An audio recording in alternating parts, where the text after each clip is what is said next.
আমাদের আজকের গল্পের নাম দ্য কিডন্যাপ। গল্পটি নেওয়া হয়েছে আগাথা ক্রিস্টির লেখা ডিটেকটিভ পোয়ারো থেকে।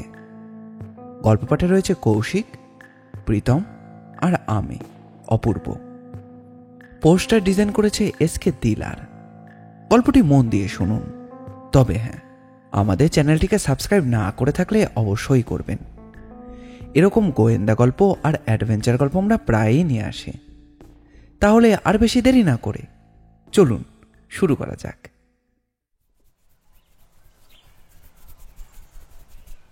পোয়ারো এক টুকরো স্পঞ্জ নিয়ে তার ধূসর রঙের স্যুটে ঘষে চলেছে।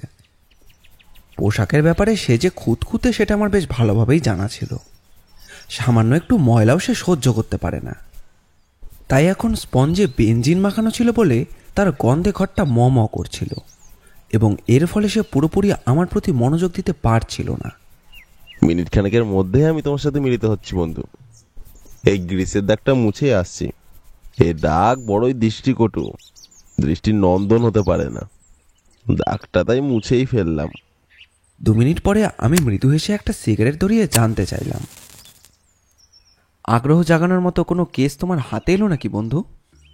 এই মুহূর্তে আমি একজন, তুমি তাকে কি বলে সম্বোধন করবে? হ্যাঁ, মনে পড়েছে। তার স্বামীকে খুঁজে বার করার কাজে সহযোগিতা করছি। কাজটা নিঃসন্দেহে কঠিন। বিস্তারিত খবর জানতে হবে। আমার ধারণা তার স্বামীকে যখন খুঁজে পাওয়া যাবে তখন সে আদৌ খুশি হবে না। তুমি হলে কি করতে? আমার তরফে আমি বলতে পারি যে লোকটির জন্য আমার সহানুভূতি রয়েছে। সাধারণ মানুষের থেকে এইসব লোকের বিচার বুদ্ধির যথেষ্ট পার্থক্য আছে। তাই এমন একজন যে নিরুদ্দেশ হতে পারে এটা আমার ঠিক বোধগম্য হচ্ছে না। বন্ধুর কথা শুনে শুধু হাসলাম। এই যে গ্রিসের দাগটা এতক্ষণে মুছেছে, শেষ পর্যন্ত সেটা উধাও হলো। এখন আমি শুধু তোমার জন্য। বলো, কি জানতে চাও? বলছিলাম কি, আমাদের প্রধানমন্ত্রী ম্যাকঅ্যাডামের প্রাণনাশের এই যে চেষ্টা করা হলো, এই ব্যাপারে তুমি কি কিছু ভেবেছো? নেহাতি ছেলে মানুষই, যে কেউ এটাকে কোনো গুরুত্ব দিতেই চাইবে না।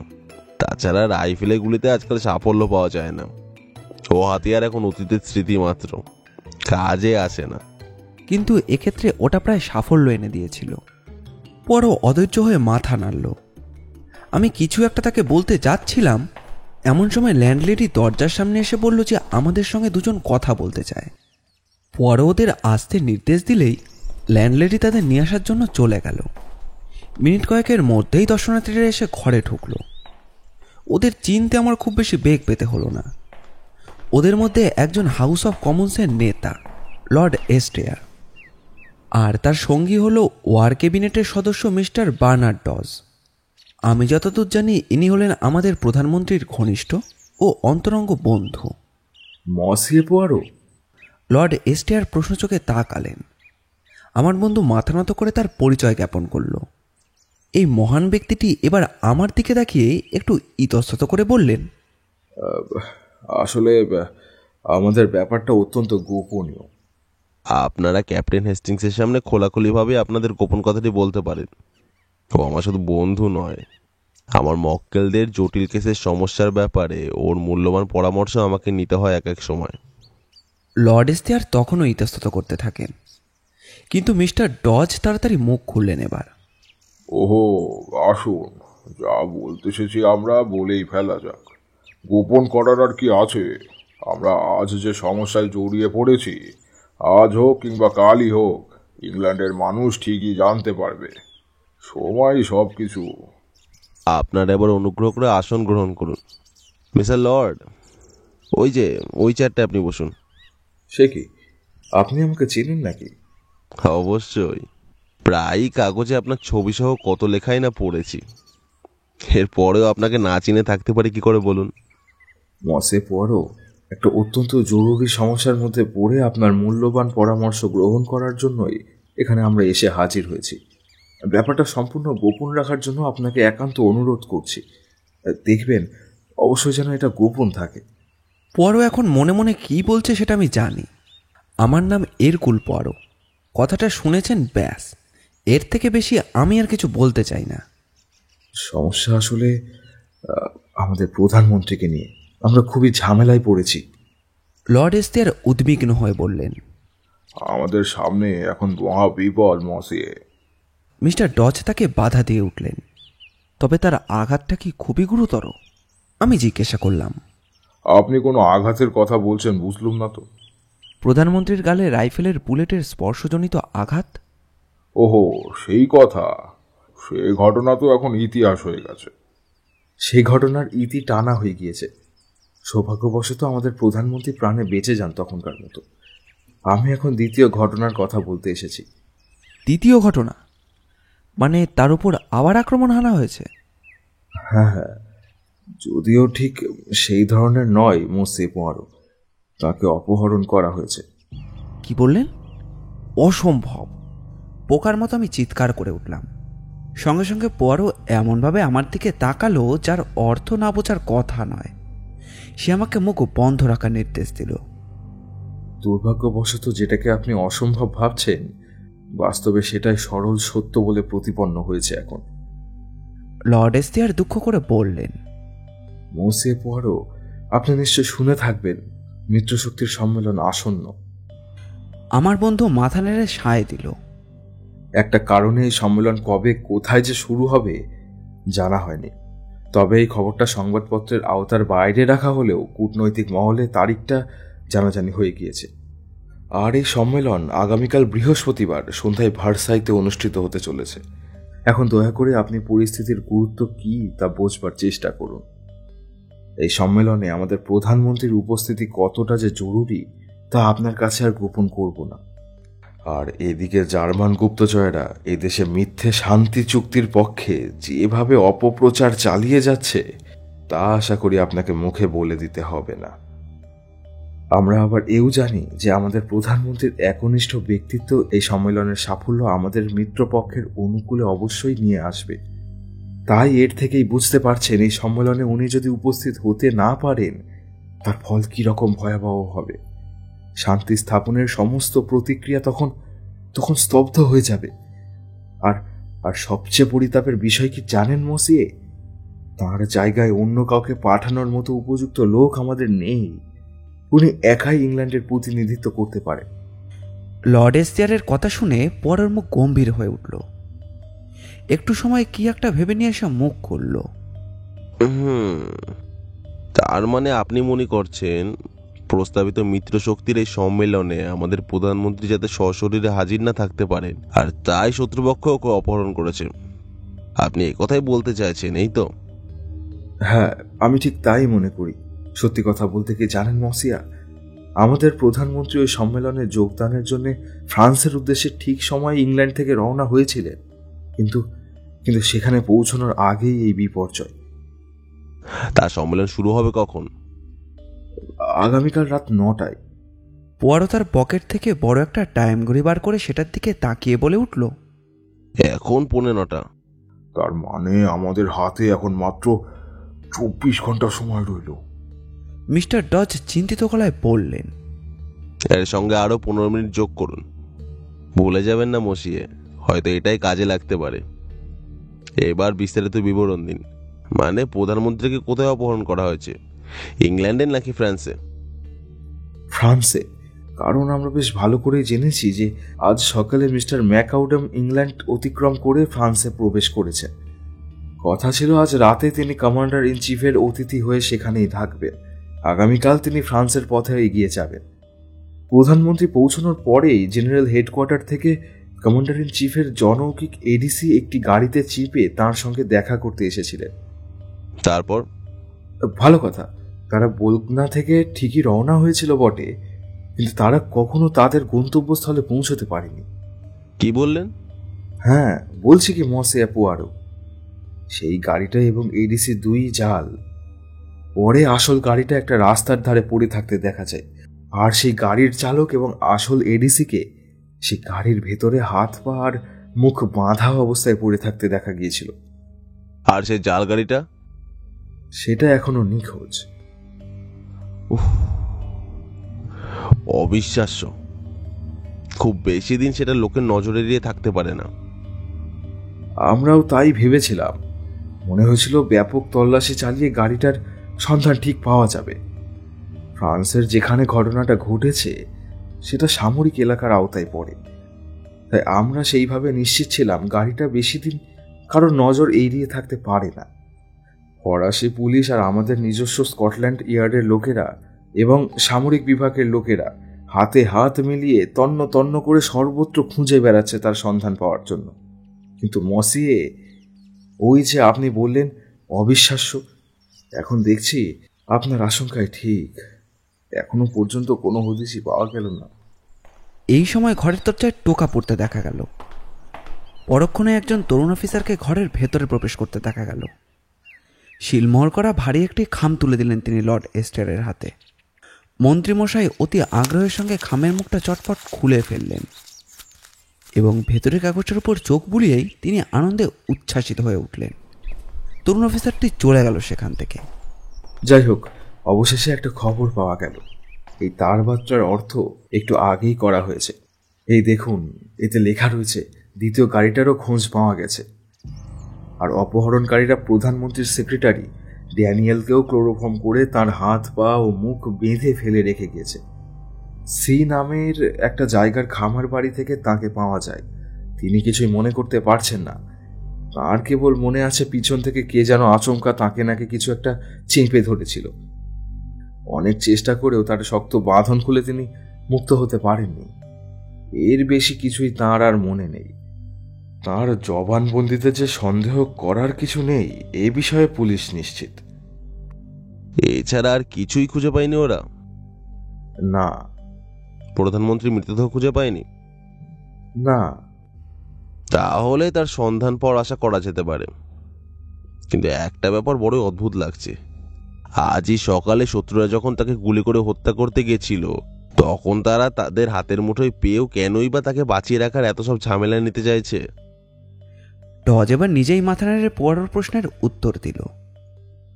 একটা ব্যাপার খুবই স্পষ্ট, প্রধানমন্ত্রী যাতে ওই শান্তি সম্মেলনে কিছুতেই হাজির থাকতে না পারেন, কেবল তার জন্যই দৃঢ় প্রতিজ্ঞা তারা, কেবল তার জন্যই দৃঢ় প্রতিজ্ঞ তারা।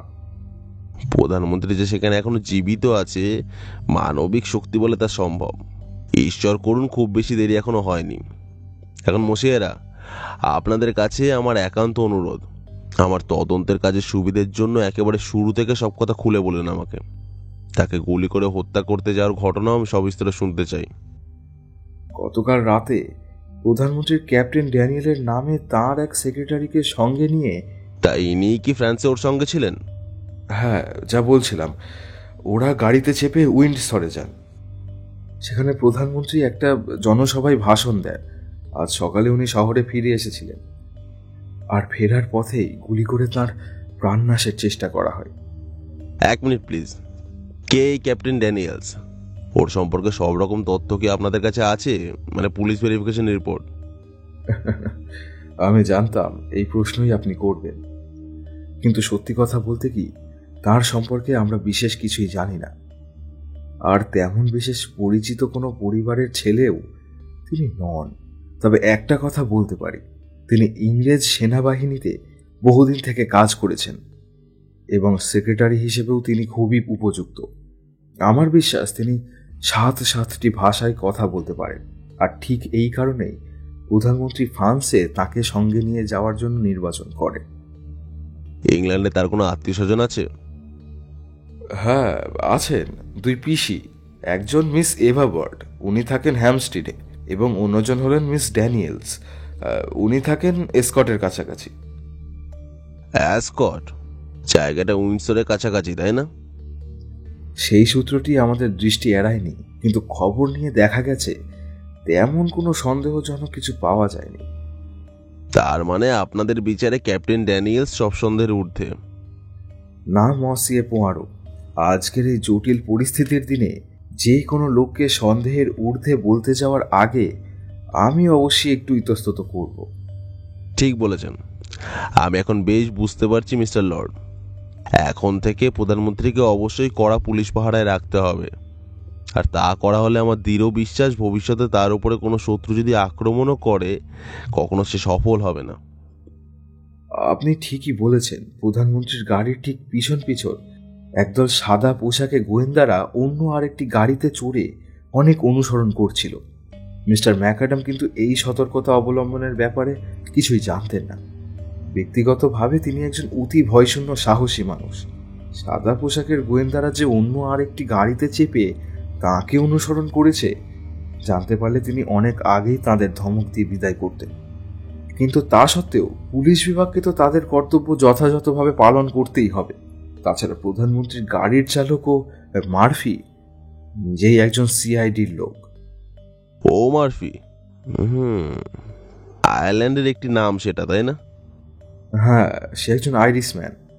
হ্যাঁ, আয়ারল্যান্ডের কোন জায়গা থেকে সে এসেছে জানেন? আমার বিশ্বাস কাউন্টি ক্লিয়ার থেকে। ঠিক আছে, তারপর কি হলো বলে যান মিস্টার লর্ড। তারপর প্রধানমন্ত্রী লন্ডনের উদ্দেশ্যে রওনা হলেন অন্য একটি গাড়িতে চেপে। সেটা একটা ঢাকা গাড়ি ছিল। তিনি আর ক্যাপ্টেন ড্যানিয়েলসে সেই গাড়ির ভেতরে ছিলেন। দ্বিতীয় গাড়িটা যথারীতি অনুসরণ করছিল তাঁরা গাড়িটাকে, কিন্তু দুর্ভাগ্যবশত হয়তো কোনো অজানা কারণে প্রধানমন্ত্রীর গাড়ি বড় রাস্তার থেকে বিচ্ছিন্ন হয়ে পড়ে। তার মানে রাস্তাটা যেখানে ভাগ হয়ে গেছে। হ্যাঁ, কিন্তু আপনি জানলেন কি করে? কেন, এ তো সহজেই বোঝা যায়। প্রধানমন্ত্রীর গাড়ির বাঁ দিকে রাস্তা ধরে এগিয়ে চলল। পুলিশের গাড়ির চালক কিন্তু প্রধানমন্ত্রীর গাড়ির হঠাৎই পথ পরিবর্তনের সিদ্ধান্তের কথা জানতে পারেননি। তাই সম্ভবতই সেই গাড়িটা যথারীতি বড় রাস্তা ধরেই সামনে এগিয়ে চলল। ওদিকে প্রধানমন্ত্রীর গাড়ি বেশ বিনা বাধাতে এগিয়ে যাচ্ছিল, কিন্তু কিছু দূর গিয়ে একটা গলির ভেতর থেকে একদল মুখোশ পরা লোক ছুটে এসে প্রধানমন্ত্রীর গাড়ির সামনে দাঁড়িয়ে পড়ে সেটার পথ রোধ করে বসল। গাড়ির চালক ওই সাহসী ও মার্ফি? হ্যাঁ, গাড়ির চালক প্রথমে ঘটনার আকস্মিকতায় কিংকর্তব্য বিমূঢ় হয়ে গাড়িতে ব্রেক কষতে গিয়েছিল। সম্ভবত গাড়ির গতি অনেকটাই কমে যায় তখন। এই সময় প্রধানমন্ত্রী ব্যাপার কি দেখতে জানালার বাইরে মুখ বাড়িয়ে দেখতে যান। সঙ্গে সঙ্গে একটা গুলি গর্জে উঠল, তারপর আরও একটা। প্রথমে বুলেটটা রাইফেল থেকে ছিটকে প্রধানমন্ত্রীর গাল ছুঁয়ে বেরিয়ে যায়, আর দ্বিতীয় বুলেটটা সৌভাগ্যবশত লক্ষ্যভ্রষ্ট হয়ে অনেক দূর দিয়ে চলে যায়। চালক তখন বিপদ বুঝতে পেরে সঙ্গে সঙ্গে গাড়ির গতি দিল বাড়িয়ে। মুখোশধারী লোকেরা যারা গাড়ির পথ রোধ করেছিল তারা তাদের মৃত্যু এড়াতে যে যেদিকে পারল ছিটকে পড়ল। একটুর জন্য বেঁচে যাওয়া বলতে গিয়ে আমার সারা শরীর যেন থরথর করে কেঁপে উঠল। মিস্টার ম্যাকঅ্যাডাম কিন্তু নিজে এই ব্যাপার নিয়ে একটু হইচই করেনি। গালে সামান্য কিছু আঘাত বইতো আর কিছু নয়। চালক তাকে একটা স্থানীয় কটেজ হাসপাতালে নিয়ে গিয়ে তার সেই সামান্য ক্ষতস্থানে ব্যান্ডেজ করবার ব্যবস্থা করলেন। অবশ্য তিনি নিজের কিংবা প্রধানমন্ত্রীর পরিচয় গোপন করে গেলেন সেখানে, আর প্রধানমন্ত্রীও হাসপাতালের চিকিৎসক এবং নার্সদের বলেছে নিজের আসল পরিচয় জানতেই দিলেন না। এরপর সফরসূচি অনুযায়ী তিনি এসে পৌঁছন চিয়ারিং ক্রসে, যেখানে ডোভারগামী একটি বিশেষ ট্রেন অপেক্ষা করছিল তাঁর জন্য। এরপর সেখানে ক্যাপ্টেন ড্যানিয়েলস চিন্তিত পুলিশকে ঘটনা বিবরণ সংক্ষেপে দিয়ে কিছুক্ষণ পরে প্রধানমন্ত্রীকে সঙ্গে নিয়ে ফ্রান্স। এরপর সেখানে ক্যাপ্টেন ড্যানিয়েলস চিন্তিত ডোভারে পৌঁছে ট্রেন থেকে নেমে তার জন্য অপেক্ষারত সৈন্যবাহিনী একটা ডেস্ট্রয়ারে উঠে বসলেন তিনি। এর পরের ঘটনা তো আপনাকে আগেই বলেছি। বোলক্লায় পৌঁছে প্রধানমন্ত্রী দেখতে পান সেই জাল তাকে নিয়ে যাবার জন্য অপেক্ষা করছে। সেই গাড়িতে ইউনিয়ন জ্যাক পতাকা উঠতে দেখা যাচ্ছিল। সব দিক থেকেই সেই গাড়ির সবকিছুই আসল বলে মনে হচ্ছিল। এই সবাইকে আপনার বলার ছিল আমাকে? হ্যাঁ মিস্টার লর্ড, আর কোনো পরিস্থিতির কথা বাদ পড়েনি তো? ভালো কথা, একটা অদ্ভুত জিনিস আছে এর মধ্যে। সেটা কি? চিয়ারিং ক্রসে প্রধানমন্ত্রীকে পৌঁছে দেবার পর তার সেই গাড়িটা আর ফিরে আসেনি। পুলিশ তখনও মার্ফির সাক্ষাৎকার নেবার জন্য খুবই চিন্তিত, তাই পুলিশ তার সম্বন্ধে ঝাঁপিয়ে পড়ল। পরে সোহেব এলাকায় অবস্থিত এমনকি বাজে রেস্তোরাঁর বাইরে প্রধানমন্ত্রীর সেই গাড়িটার খোঁজ পাওয়া গেল। সেই জায়গাটা জার্মান গুপ্তচরের আড্ডাখানা হিসেবে কুখ্যাত। ঠিক আছে, গাড়ি তো পাওয়া গেছে, কিন্তু গাড়ির চালক সে কোথায় গেল? চালককে কোথাও খুঁজে পাওয়া যায়নি, সে তখন নিরুদ্দেশ। তাহলে দুজন মানুষ নিরুদ্দেশ, প্রধানমন্ত্রী ফ্রান্সে এবং ও মার্ফি লন্ডনে। গতকাল কারোর মুখ থেকে যদি আমি শুনতাম যে ও মারফি একজন বিশ্বাসঘাতক, তাহলে আমি তার সামনেই হাসিতে ফেটে পড়ে তার কথা উড়িয়ে দিতাম। আর আজ আজ আমাকে কি ভাবতে হবে আমি জানি না। পোয়ারো গম্ভীর হয়ে মাথা নাড়ল। সে তার শালগমের মতো বড় আকারের ঘড়িটার দিকে আবার তাকালো। মিস্টার লর্ড, এই জটিল রহস্যের সমাধান সূত্র খুঁজে বার করতে গিয়ে তদন্তের প্রয়োজনে আমাকে যে কোনো জায়গায় যেতে হতে পারে। আমি কি বলতে চাইছি বুঝতে পারছেন তো? তাই আগে ভাগে জেনে নিতে চাই, আপনাদের কাছ থেকে সব রকম সহযোগিতা পাবো তো? নিশ্চয়ই। এখন থেকে ঠিক 1 ঘন্টা পরে একটা বিশেষ ট্রেন ডোভার থেকে ছাড়ছে। স্কটল্যান্ড ইয়ার্ডের একদল গোয়েন্দা থাকবেন ওই ট্রেনে। এছাড়াও আপনার সঙ্গে আরও 2 জন অফিসার থাকবেন, একজন সামরিক অফিসার এবং একজন সিআইডি অফিসার। বলুন, আপনি সন্তুষ্ট তো? হ্যাঁ, যথেষ্ট। তবে মসিয়েরা, আমি আপনাদের আর একটা প্রশ্ন করতে চাই। আপনারা আমার কাছে এলেন কেন? আপনাদের এই বিশাল লন্ডন শহরে আমি তো একজন অজানা অজ্ঞাত, কেউই চেনে না আমায়। আপনার নিজের দেশের এক মহান ব্যক্তির সুপারিশ আর ইচ্ছে অনুযায়ী আপনার কাছে এসেছি। আমার নিজের দেশের এক মহান ব্যক্তি মানে আপনি কি আমার পুরনো বন্ধু প্রিফেটের কথা বলছেন? লেস্টিয়ার মাথা নাড়লেন। না, প্রিফেট নন। ইনি প্রিফেটের চেয়ে অনেক বড় মাপের মানুষ। একসময় এই মহান মানুষটির মুখের কথাই ছিল বেলজিয়ামের আইন। আর আমি এও বলে রাখছি, এমন ঘটনা আবারও হবে যা ইংল্যান্ড শপথ করে বলতে পারে। লর্ড এস্টিয়ারের মুখ থেকে পরের উপর তার আশা জাগবার কারণটা জানতে পেরে লাফিয়ে উঠে একরকম নাটকীয় ভঙ্গিমাতেই একটি স্যালুট ঠুকে বসল। মন্ত্রীরা চলে যাওয়ার পরেই দরজাটা ভেতর থেকে বন্ধ হয়ে গেলে আমি অধৈর্য হয়ে তাকে জিজ্ঞাসা করলাম, ভালো কথা পোয়ারো, এই কেসের ব্যাপারে তুমি কি ভাবছো? জানি না এরপর আমাকে কি ভাবতে হবে। আমার মস্তিষ্কের কোষগুলো এই মুহূর্তে আমাকে যেন নিঃসঙ্গ করে দিয়েছে। আমার ব্রেনটা মরুভূমির মতো খা খা করছে। এরপর আমার বন্ধু একটি ছোট্ট সুটকেসে তার জিনিসপত্র গোছগাছ করতে থাকলো। এর থেকে বেশ বোঝা গেল সে এখন বাইরে যাওয়ার জন্য ব্যস্ত হয়ে উঠেছে। তাই সে এখন আমার কোনো প্রশ্নেরই ঠিকঠাক মতো জবাব দেবে না। বলতে পারি সে এখন মানসিক দিক থেকে প্রস্তুত নয়, তার জন্যও বটে। তবু আমি নাছোড়বান্দার মতো একটা গুরুত্বপূর্ণ প্রশ্ন না করে থাকতে পারলাম না। কেন? তুমি যেমন বলেছো তাকে অপহরণ করা হয়েছে, এর কি কোনো দরকার ছিল? 2-1 ঘা দিলেই যেখানে প্রধানমন্ত্রীর শান্তি সম্মেলনে যাওয়া অনিশ্চিত হতো বেশ কয়েক ঘন্টার জন্য, তখন তাকে অপহরণ করার কি প্রয়োজন ছিল? আমাকে ক্ষমা করো বন্ধু, আমি ঠিক সেরকম কিছুই বলিনি। এখন দেখতে পাচ্ছি শুধু তাকে অপহরণ করাই নয়, ওদের অন্য কোনো উদ্দেশ্য যে ছিল তাতে কোনো সন্দেহ নেই। কিন্তু কেন? কারণ অনিশ্চয়তা ভয়ঙ্করভাবে আতঙ্ক ছড়ায়, সেটা একটা কারণ। আর প্রধানমন্ত্রী যদি শেষ পর্যন্ত মারা যান সেটা হবে জাতীয় বিপর্যয়।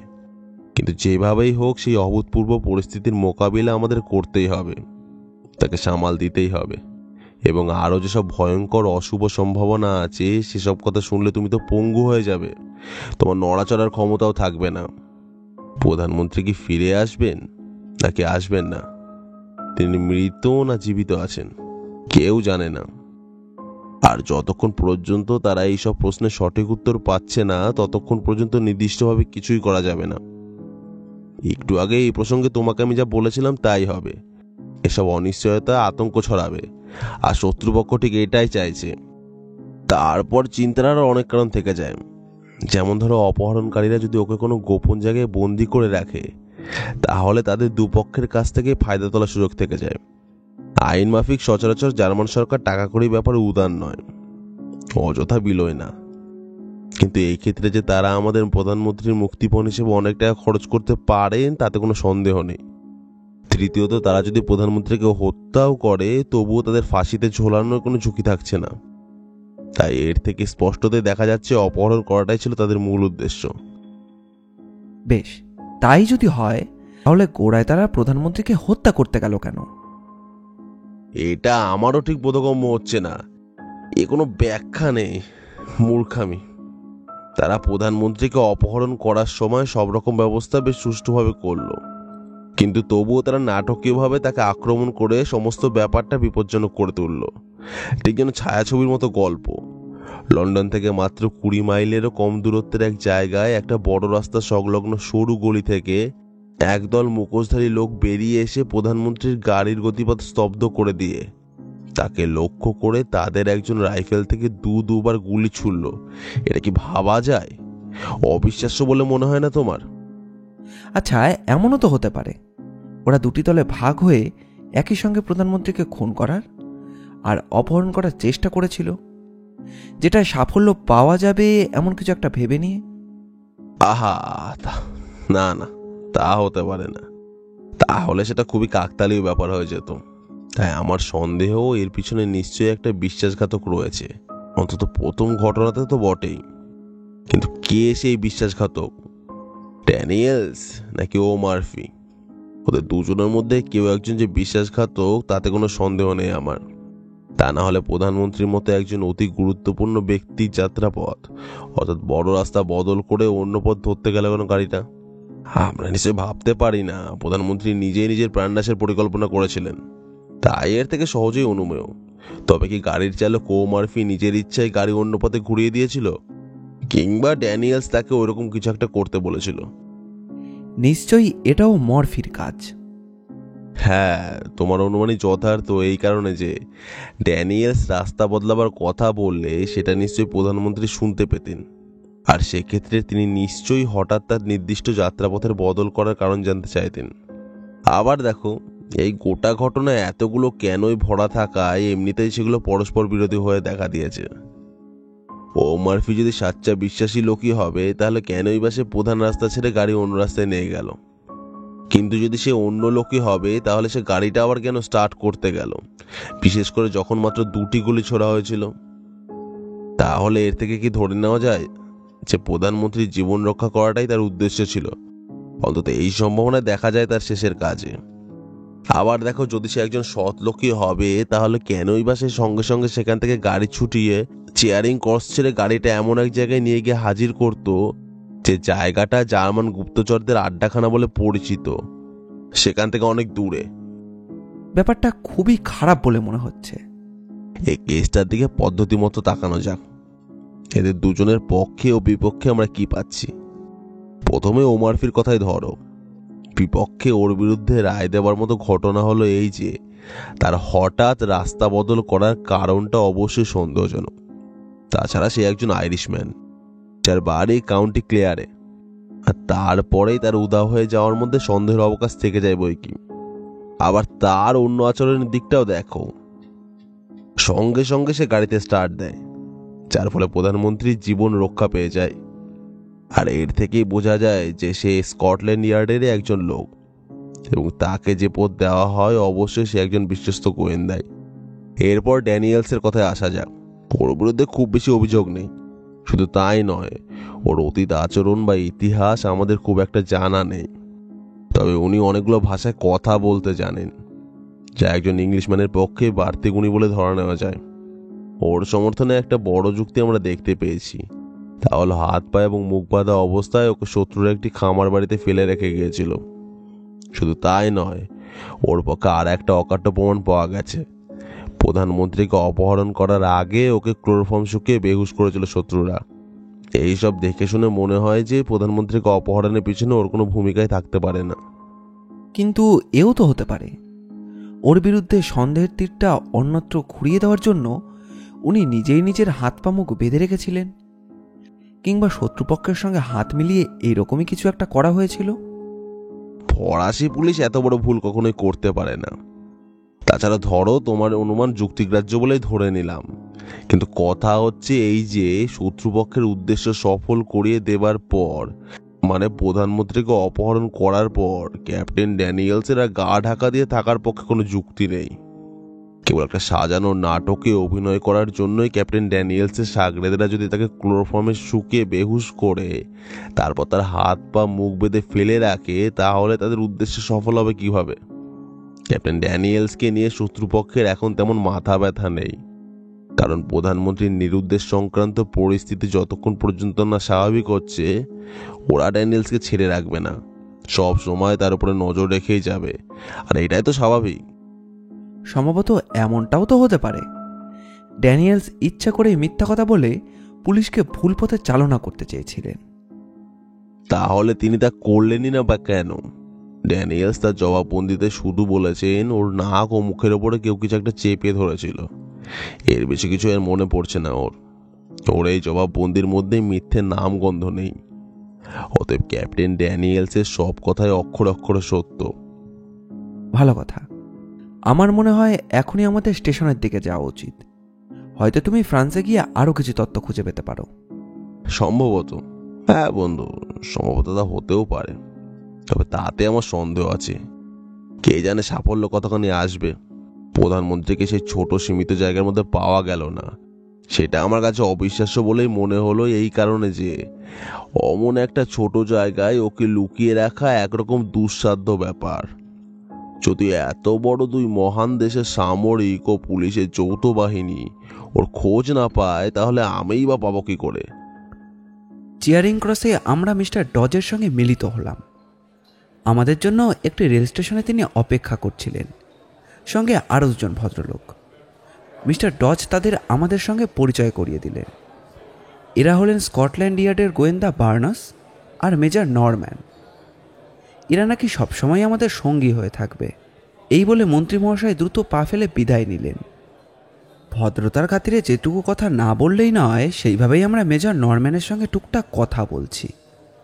এমন সময় যাত্রীদের ভিড়ে আসা প্ল্যাটফর্মের মাঝখানে সবই প্রায় অচেনা মুখের মধ্যে একটি চেনা মুখ হঠাৎ আমার চোখে পড়ে গেল। ভদ্রলোকের মুখের গড়ন অনেকটা বেজির মুখের মতো।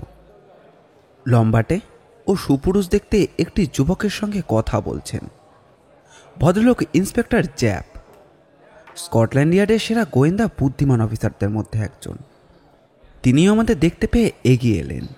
একগাল হেসে পোয়ারোকে বললেন, খবর পেলাম প্রধানমন্ত্রীর খোঁজে তুমি নাকি জড়িয়ে পড়েছ। কাজটা যে খুবই মাথা ঘামানোর তাতে কোনো সন্দেহ নেই। কাজটা যেই করুক না কেন খুবই ধুরন্ধর সে। তাকে পাচার করেছে নিঃশব্দে এবং অত্যন্ত তৎপরতার সঙ্গে। কিন্তু এ কথা আবার ঠিক যে খুব বেশি দিন ওকে আটকে রাখা সম্ভব হবে না। এ আমার একান্ত বিশ্বাস। আমাদের গোয়েন্দাগুলো অত্যন্ত তৎপর। ফ্রান্সের ভেতরে সর্বত্রই চিরুনি তল্লাশি করে যাচ্ছে। ফরাসি গোয়েন্দা পুলিশও হাত গুটিয়ে বসে নেই। এই এখন শুধু সময়ের অপেক্ষা। আশা করা যায় কয়েক ঘন্টার মধ্যেই ওকে উদ্ধার করা যাবে। যদি তখনও পর্যন্ত উনি জীবিত থাকেন। হ্যাঁ, তা বটে। কিন্তু যে কারণেই হোক কেন জানি না আমার মন বলছে উনি এখন জীবিত এবং সুস্থ আছেন। হ্যাঁ, উনি এখন জীবিতই আছেন। মৃত্যু তাকে স্পর্শ করতে পারেনি, কিন্তু নির্দিষ্ট সময়ের মধ্যে ওর সন্ধান পাওয়া যাবে কি না সেটাই এখন বড় প্রশ্ন হয়ে দাঁড়িয়েছে। জানেন, আপনার মতো আমিও বিশ্বাস করতাম ওকে খুব বেশি দিন আটকে রাখা যাবে না। এই সময় ট্রেন ছাড়ার বাঁশি বেজে উঠল। আমরা সবাই তখন দলবদ্ধভাবে একটা কামরায় উঠে পড়লাম। একটু ঝাঁকুনি দিয়ে ট্রেনটা প্ল্যাটফর্ম ছেড়ে বেরিয়ে এলো। সে এক বিচিত্র যাত্রা। স্কটল্যান্ড ইয়ার্ডের সমস্ত ঝানু গোয়েন্দারাই এখানে রয়েছে। সবাই এসে মিলিত হয়েছে একটা কামরায়, যেন গোয়েন্দাদের হাট বসেছে এখানে। ফ্রান্সের অনেকগুলো ম্যাপ বার করে যে যার কোলের ওপর মেলে ধরে আমরা সবাই এক একবার করে এক একটা গ্রাম ও রাস্তার উপর আঙুল বোলাচ্ছি। আবার পরক্ষণে গালে হাত দিয়ে ভাবছি এখানে কোথায় প্রধানমন্ত্রীকে লুকিয়ে রাখা যেতে পারে। এই সম্পর্কে আমরা এত মত বিনিময় করছি যেন কিছুতেই আমরা একমত হতে পারছিলাম না। অবশ্য পোয়ারো এদের মধ্যে ব্যতিক্রম।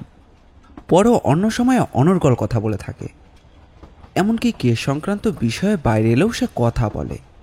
অথচ আজ কেমন যেন একটা অদ্ভুতভাবে নীরব হয়ে গেছে।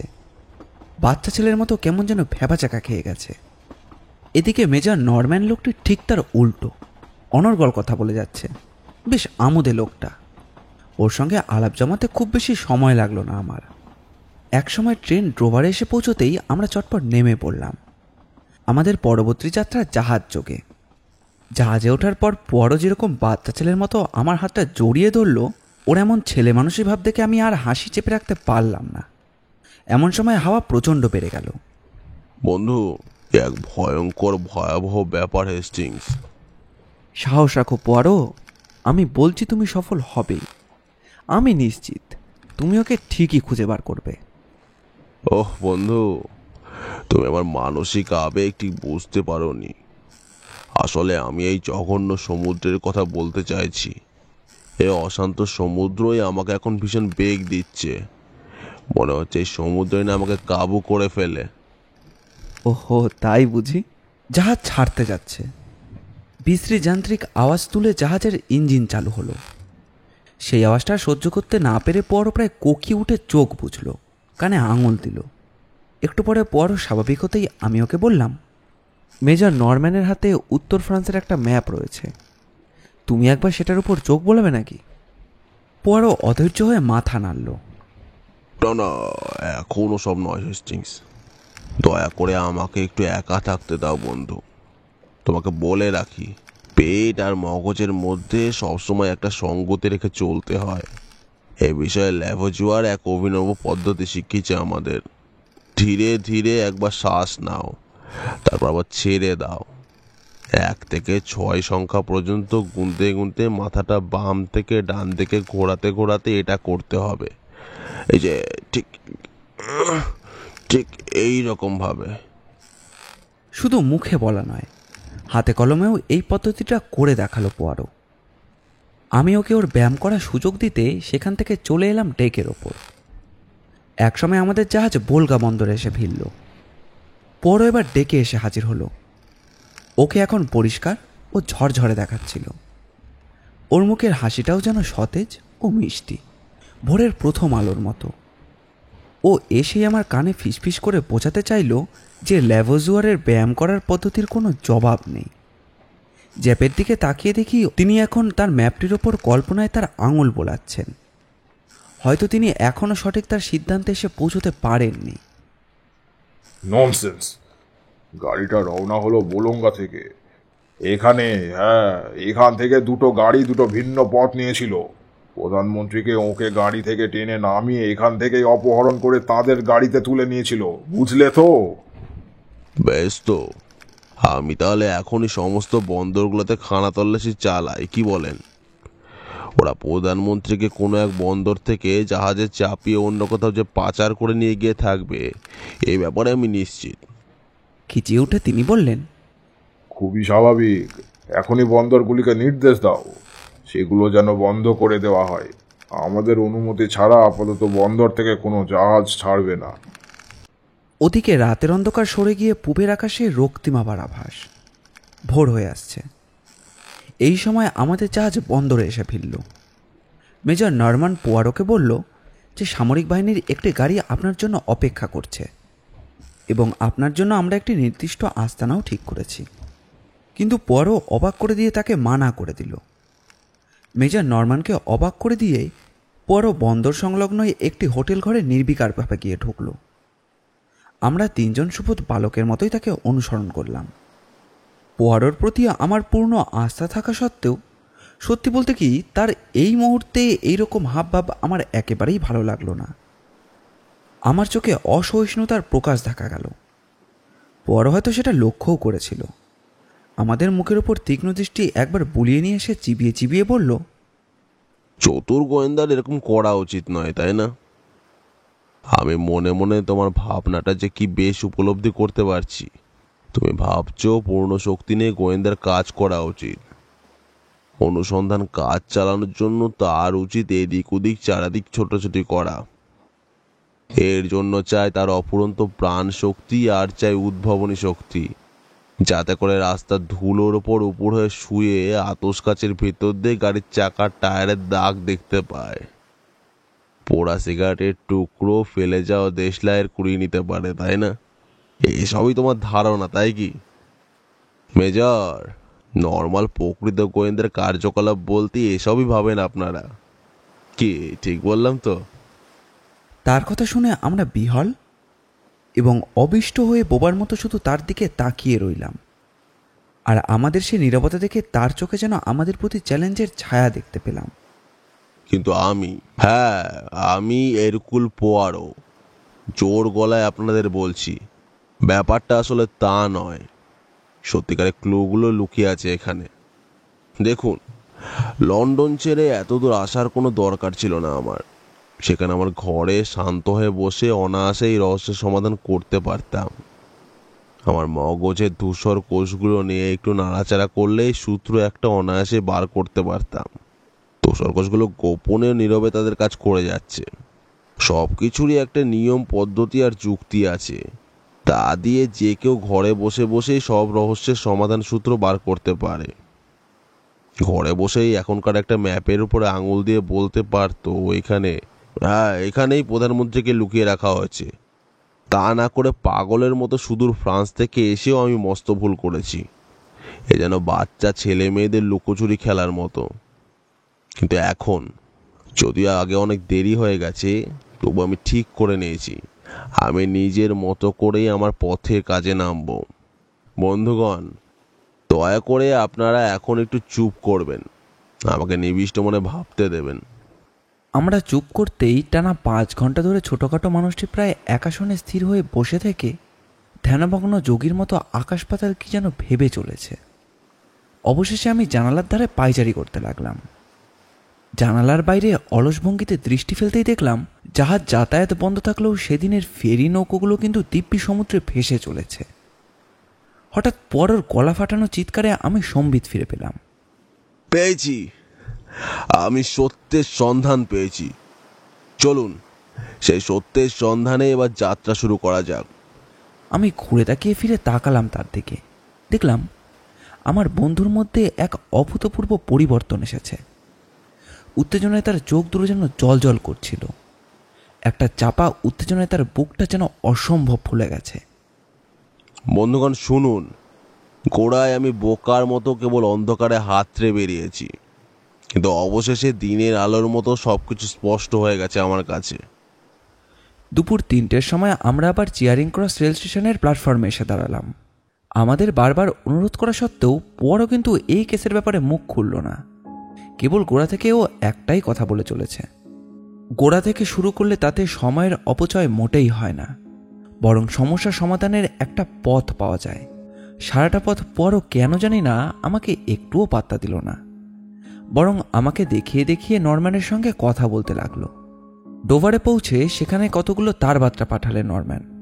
মেজর নরম্যানের কাছে স্কটল্যান্ড ইয়ার্ডের বিশেষ অনুমতি থাকার দরুন অতি অল্প সময়ের মধ্যেই আমরা যথাস্থানে পৌঁছে গেলাম। সেখানে একটা বিরাট পুলিশের গাড়ি আমাদের জন্য অপেক্ষা করছিল। গাড়ির ভেতরে কয়েকজন সাদা পোশাকের গোয়েন্দাও বসেছিল।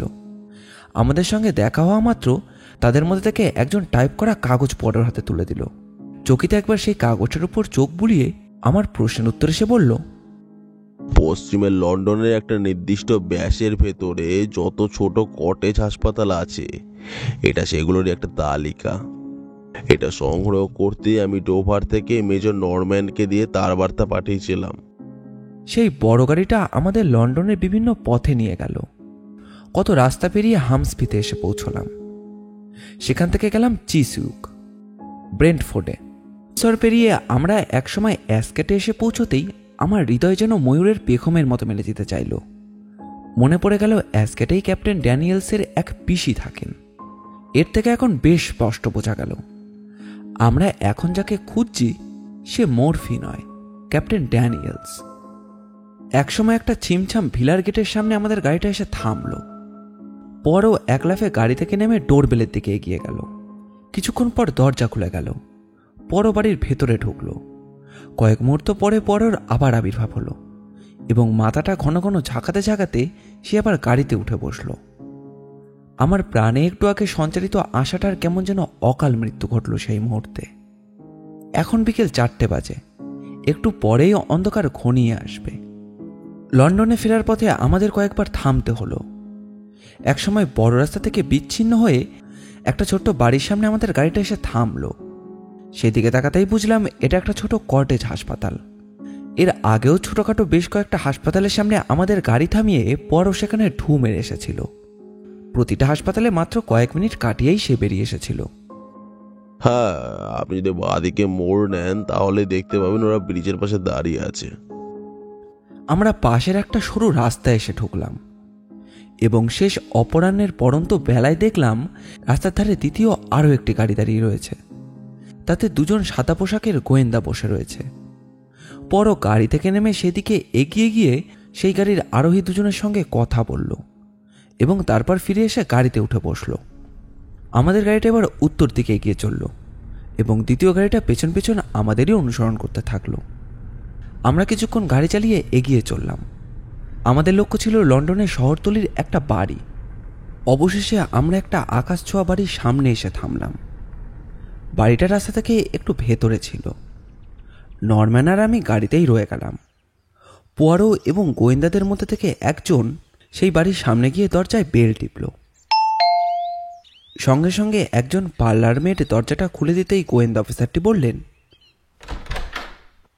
আমি একজন পুলিশ অফিসার, এই বাড়িখানা তল্লাশি করতে চাই। আমার সঙ্গে সার্চ ওয়ারেন্ট আছে। মেয়েটি ভয়ে আঁতকে উঠে দরজাটা বন্ধ করে দিতে চাইল, কিন্তু দরজা বন্ধ করার অনেক আগেই পর দ্রুত দরজার পা রেখে তস্ত্র হাতেই একটি বাঁশি বাজিয়ে দিল এবং সঙ্গে সঙ্গে অন্য সব গোয়েন্দারা ছুটে গিয়ে বাড়ির মধ্যে ঢুকে পড়ল। প্রায় মিনিট 10 পরে বেরিয়ে এলো পোয়ারোরা, সঙ্গে 3 জন বন্দী, একজন মহিলা এবং 2 জন পুরুষ। সেই মহিলা এবং একজন পুরুষ বন্দীকে দ্বিতীয় গাড়িতে তোলা হলো। বন্ধু, আমাকে অন্যদের সঙ্গে যেতেই হবে, তবে এই লোকটির যত্ন নিও। সাবধান, তোমরা হয়তো জানো না এই লোকটি কে, তাই না? তাহলে এসো, এর সঙ্গে তোমাদের পরিচয় করিয়ে দিই। ইনি মসিয়ে ও মারফি। ও মারফি! আর অপর অভিযুক্তকে পরও নিজের গাড়িতেই বসালো। আমি হাঁ করে তাকিয়ে রইলাম তার দিকে। আমাদের গাড়ি আবার চলতে শুরু করলো। তার হাতে হাত করা নেই, কিন্তু আমার মনে হয় না পালাবার সে কোনো চেষ্টা করবে। এত বড় তুমুল একটা কাণ্ডের পরেও আমাদের গাড়ি উত্তর দিকে এগিয়ে চলতে দেখে বুঝলাম আমরা এখন লন্ডনে যাচ্ছি না। তাই যদি হয় তাহলে আমরা সবাই যাচ্ছি কোথায়? এই প্রশ্নের উত্তর কিন্তু আমরা এখনই পেলাম না। আরও কিছুক্ষণ পর আমি লক্ষ্য করলাম আমাদের গাড়ি এয়ারড্রোমের দিকে এগোচ্ছে। সঙ্গে সঙ্গে আমি হাঁ করে পোয়ারো ধারণার কথা ভাবতে বসলাম। বিমান ফ্রান্সে পৌঁছানোর প্রস্তাব করেছিল পোয়ারো, এবং সেটা একটা খেলোয়াড় সুলভ মনোভাব। আমরা বিমানবন্দরে পৌঁছানোর পরেই নরম্যান গাড়ি থেকে লাফিয়ে পড়লেন এবং সাদা পোশাকের এক গোয়েন্দা তার স্থলাভিষিক্ত হলেন। পোয়ারোর সঙ্গে তিনি কিছু পরামর্শ করে দ্রুত চলে গেলেন। আমিও গাড়ি থেকে নেমে পড়লাম এবং পোয়ারোর একটা হাত চেপে ধরলাম। আমার পুরনো বন্ধু, আমি তোমাকে অভিনন্দন জানাচ্ছি। যাদের তুমি ধরে এনেছো তারা নিশ্চয়ই জানিয়েছে যে প্রধানমন্ত্রীকে কোথায় লুকিয়ে রেখেছে। কিন্তু একটা কথা না বলে পারছি না, আমাদের হাতে সময় খুবই অল্প। তাই এখনই তোমাকে ফ্রান্সে একটা তার বার্তা পাঠিয়ে তাদের জানিয়ে দেওয়াটা প্রয়োজন। তা না হলে তুমি সেখানে যেতে চাইলে অনেক দেরি হয়ে যাবে। পরও কৌতূহলী চোখে 2-1 মিনিট তাকিয়ে রইল আমার দিকে, কিন্তু আশ্চর্য, সে আমার প্রশ্নের কোনো উত্তর দেওয়ারই মনে করলো না। সে অবশ্য খানিকক্ষণ পরেই বলল, কিন্তু বন্ধু, দুর্ভাগ্যবশত এমন কিছু ব্যাপার আছে যা তার বার্তায় উল্লেখ করা যায় না। এমন সময় মেজর নরম্যান ফিরে এলেন, একজন তরুণ অফিসার তার সঙ্গে। ইনি হলেন ক্যাপ্টেন লয়াল। উনি ওর বিমানে করে আমাদের ফ্রান্সে নিয়ে যাবেন। যে কোনো মুহূর্তে উনি ওর বিমান আকাশে ওড়াতে পারেন। ওদিকে পোয়ারো তার বড় ঘড়িটার দিকে ঘন ঘন তাকাচ্ছিল। নিজের মনে মনেই সে বিড়বিড় করল, হাতে সময় আছে, যথেষ্ট সময়। আপনি যে ভদ্রলোককে ফ্রান্সে নিয়ে যাবেন তিনি এখানেই অপেক্ষা করছেন। এই বলে সে একটু পাশে সরে গেল এবং তখনই অন্ধকার থেকে একটা ছায়া মূর্তি বেরিয়ে এলো। ইনি হলেন সেই দ্বিতীয় বন্দী পুরুষটি, যিনি অপর গাড়িতে উঠেছিলেন। তার মুখে আলো পড়তেই আমি ভীষণভাবে চমকে উঠলাম। ইনি হলেন আমাদের অপহৃত প্রধানমন্ত্রী। পোয়ারো, নরম্যান ও আমি গাড়িতে চেপে লন্ডনের পথে যেতে গিয়ে ধৈর্য হারিয়ে পোয়ারোকে বললাম, ঈশ্বরের দোহাই, এবার আমাকে সব খুলে বলো। কি করেই বা তারা সবার দৃষ্টি এড়িয়ে ইংল্যান্ডে আবার ফিরিয়ে আনলো? ওকে কখনো ইংল্যান্ডে ফিরিয়ে আনা হয়নি। প্রধানমন্ত্রী এখনো ইংল্যান্ড ছেড়ে কোথাও যাননি। উইন্ডসর থেকে লন্ডনে যাওয়ার পথে উনি অপহৃত হয়েছিলেন। কি বললে? আমি সব পরিষ্কার করে দিচ্ছি।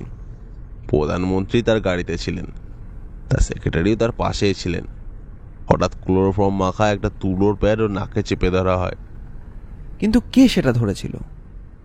ওর বহু ভাষাবিদ চতুর ক্যাপ্টেন ড্যানিয়েলস। প্রধানমন্ত্রী বেহুশ হয়ে যাওয়া মাত্রই ড্যানিয়েলস গাড়ির চালক ও মরফিকে হুকুম করে গাড়ি ডান দিকে রাস্তায় ঘোরাবার জন্য। চালক কোনো রকম সন্দেহ না করে তার নির্দেশ পালন করে। রাস্তাটা পরিত্যক্ত, কয়েক গজ দূরেই একটা বড় গাড়ি দাঁড়িয়ে থাকতে দেখা গেছিল। আপাত দৃষ্টিতে গাড়িটা বিকল বলে মনে হয়েছিল। ওই গাড়ির চালক ও মারফিকে তার গাড়ি থামাবার সংকেত দেয়। ও মারফিও গাড়ির গতি কমিয়ে দেয়। আগন্তুক এগিয়ে আসে। ড্যানিয়েল জানলা থেকে মুখ বার করে, সঙ্গে সঙ্গে অ্যানাস্থেটিক জাতীয় যেমন এথিক্লোরাইড প্রয়োগ করে একটু আগে নাটকের পুনরাবৃত্তি ঘটিয়ে থাকবে, কিংবা ক্লোরোফর্ম মাখানো তুলোর প্যাড দ্বিতীয় গাড়ির চালক তার নাকে চেপে ধরে। একটু পরে ড্যানিয়েলস নিজেও বেহুশ হয়ে ঢলে পড়েন প্রধানমন্ত্রীর পাশে, যিনি আগেই জ্ঞান হারিয়ে ফেলেছিলেন। কয়েক সেকেন্ড পরেই দুজন জ্ঞান হারানো অসহায় মানুষকে সেই গাড়ি থেকে টেনে বার করে অন্য গাড়িতে চালান করে দেওয়া হয় এবং দুজন আগন্তুককে তাদের স্থলাভিষিক্ত করা হয়। অসম্ভব। অসম্ভব হতে যাবে কেন? জলসা কিংবা অন্য কোনো অনুষ্ঠানে দেখনি শিল্পী বা অভিনেতারা যে কোনো বিখ্যাত সঙ্গীত শিল্পী কিংবা রাজনীতিবিদদের কণ্ঠস্বর ও চেহারা হুবহু নকল করে আসরমাত করে দেয়? তাছাড়া ক্ল্যাপহ্যামের জন্য স্মিথের চেয়ে ইংল্যান্ডের প্রধানমন্ত্রীকে অনুকরণ করা অনেক সহজ। এরপর 2 নম্বর ওমারফির প্রসঙ্গে আসছি। প্রধানমন্ত্রী চলে যাওয়ার আগে পর্যন্ত কারোরই তার উপরে নজর দেওয়ার কথা নয়, আর তারপর সে নিজেই নিজের নিরাপত্তা রক্ষার ব্যবস্থা করে নিতে পারে এবং করলেও তাই। চেরিং ক্রস স্টেশন থেকে সে তার বন্ধুর সঙ্গে সাক্ষাৎকারের জায়গায় মিলিত হওয়ার জন্য গাড়ি চালিয়ে সোজা গিয়ে হাজির হলো সেখানে সে ওমারফির ছদ্মবেশেই গেল। এমনই মেকআপ ছিল তার যে তার আসল রূপটা বোঝবার কোনো উপায়ই ছিল না। আসল ওমারফি উধাও হয়ে গেল, তবে তার সততার ব্যাপারটা সন্দেহ থেকেই গেল। কিন্তু যে লোকটা প্রধানমন্ত্রীর ভূমিকায় অবতীর্ণ হয়েছিল তাকে সবাই দেখতে পায়। না, ঠিক তা নয়। সবার ক্ষেত্রে এ কথাটা প্রযোজ্য নয়, বিশেষ করে যারা তাকে ব্যক্তিগতভাবে জানতো কিংবা তার সঙ্গে ঘনিষ্ঠতা ছিল, তাদের কাছে সে অদেখাই রয়ে গেল। আবার ড্যানিয়েলস এই ব্যাপারে প্রয়োজনীয় ব্যবস্থা নিয়েছিল। তিনি সবসময় আসল প্রধানমন্ত্রীকে আড়াল করে রাখতেন, যাতে করে পরিচিত কেউ তাকে কখনো দেখে না ফেলে। আর একটা ঘটনার কথা তোমাদের নিশ্চয়ই মনে আছে। নিখোঁজ হওয়ার পরে প্রধানমন্ত্রীর মুখের একপাশে গুলি লেগেছে এমন একটা খবর উঠিয়ে দেওয়া হয়েছিল। ক্যাপ্টেন ড্যানিয়েলস করলেন কি, তারপর থেকে তার অক্ষত মুখখানি সবসময় ব্যান্ডেজ দিয়ে ঢেকে রাখার ব্যবস্থা করলেন। কাজে ব্যান্ডেজ বাঁধা অবস্থায় প্রধানমন্ত্রীকে দেখলে কেই বা চিনতে পারবে বলো? আর এইসবের পেছনে উদ্দেশ্য সে একটাই, যে করে হোক প্রধানমন্ত্রীকে শান্তি সম্মেলনে যোগ না দিতে দেওয়ার জন্য ফ্রান্সে না যেতে দেওয়া। ফ্রান্সে চলে গেলে প্রধানমন্ত্রীকে এমন সহজভাবে অপহরণ করা সম্ভব হতো না।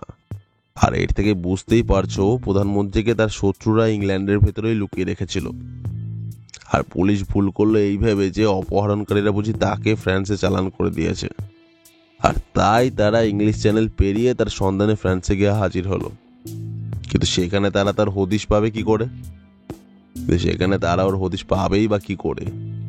অবশ্য পুলিশকে দোষ দিয়ে কি করে, কারণ ক্যাপ্টেন ড্যানিয়েলসকে অপহরণকারীরা যেভাবে হাত পা বেঁধে বেহুশ অবস্থায় ফেলে গেছিল, তাতে গোড়ায় তাদের ধারণা হয়েছিল অপহরণকারীরা প্রধানমন্ত্রীকে নিয়ে পালিয়ে গেছে ফ্রান্সে, আর সেখানে তারা তাকে গোপন কোনো জায়গায় লুকিয়ে রেখেছে। আর যে লোকটা প্রধানমন্ত্রীর ভূমিকায় অভিনয় করেছিল, রিডস নিজেই তার ছদ্মবেশে বেশ মানানসই।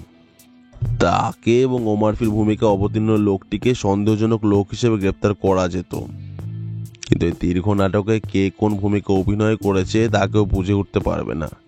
তাছাড়া ধরলেও বিচারের সময় নির্দিষ্ট সাক্ষ্য প্রমাণের অভাবে আদালত থেকে তাদের বেকুরুষ খালাস করে দিতে বাধ্য হতো। আর আসল প্রধানমন্ত্রী, তিনি এবং তার গাড়ির চালক ওমারফি গাড়ি চালিয়ে সোজা হ্যাম্পস্টিডে ড্যানিয়েলসের তথাকথিত পিসি মিসেস এভারার্ডের বাড়িতে এসে ওঠেন। বাস্তব ওই মহিলা আসল পরিচয় হলো ফ্রোয়বার্থে ইভাবেল।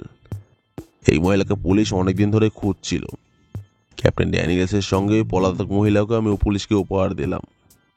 এই যে এক চতুর পরিকল্পনা ক্যাপ্টেন ড্যানিয়েলসের, তা স্বীকার করতেই হবে।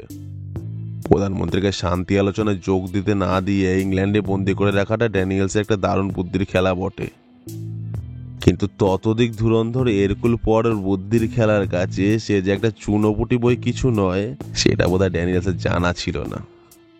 আচ্ছা বন্ধু, প্রধানমন্ত্রীকে যে আমাদের দেশের মধ্যেই লুকিয়ে রাখা হয়েছিল, এটা তোমার প্রথম কখন মনে হলো? যখন আমি সঠিক পথে কাজে লাগালাম ঠিক তখনই এই কথাটি আমার মাথায় এসেছিল। তারপর প্রধানমন্ত্রীকে গুলি করে তার প্রাণনাশের খবরটা আমার সত্যি বলে মনে হয়নি, এবং অল্পের জন্য তিনি যে প্রাণে বেঁচে গেছেন এটাও আমার কাছে রটনা বলে সন্দেহ হয়েছিল। মুখে ব্যান্ডেজ বেঁধে প্রধানমন্ত্রী ফ্রান্সের উদ্দেশ্যে রওনা হয়েছেন এই খবর শোনার পরে আমি কিন্তু হাত পা গুটিয়ে বসে থাকিনি। উইন্ডসর এবং লন্ডনের মধ্যে যতগুলো ছোট ছোট কটেজ হাসপাতাল আছে সেখানে গিয়ে সাবধানে আমি খোঁজ নিয়ে এসেছি প্রধানমন্ত্রীর চেহারার মতো কোনো লোক গুলির আঘাত পেয়ে সেখানে চিকিৎসার জন্য ভর্তি হয়েছিল কিনা।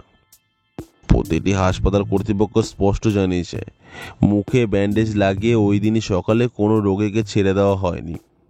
এই খবরটা শোনার পর আমার মতো মাথা আলা লোকের পক্ষে বুঝতে আর কিছুই বাকি থাকে নাকি। পরদিন সকালে পরও সবে পাওয়া একটা তার বার্তা দেখালো আমাকে। কোথা থেকে সেটা এসেছে তার কোনো উল্লেখ নেই, এমনকি প্রেরকের নাম বা সই পর্যন্তও নেই। সেই সংক্ষিপ্ত তার বার্তায় লেখাটা ছিল অনেকটা এই রকম: যথাসময়ে। গল্পটি ভালো লাগলে অবশ্যই লাইক করবেন এবং কীরকম লাগলো সেটি কমেন্ট করে জানাবেন। আমরা আপনাদের মধ্যে থেকে একটি কমেন্ট পিন করে দেব।